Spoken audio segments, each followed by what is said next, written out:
formed by the renewing of our minds. We must find the connection between our prayers and the quality of our thoughts. If we want to pray, we must pray first for a change in our thinking. And this is where the believer has a great advantage. We have access to the spirit of wisdom who can take our thinking into God's dimension. But as it is written, eye has not seen, nor ear heard, nor have entered into the heart of man the things which God has prepared for those who love him. God has revealed them to us through his spirit. For the spirit searches all things, yes, the deep things of God.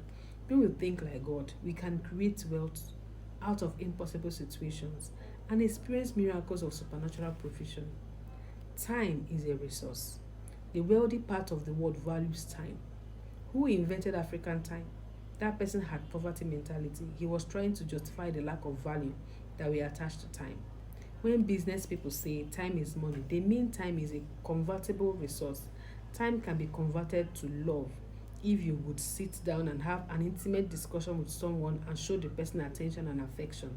Time can also be converted to money, and there is no way you would develop the capacity to turn it into money if you cannot measure its rate.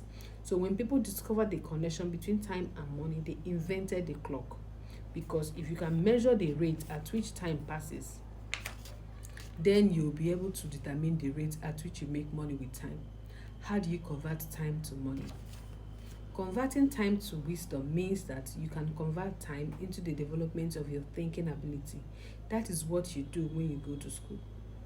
A student goes into the university for some years, graduates, and is called a doctor.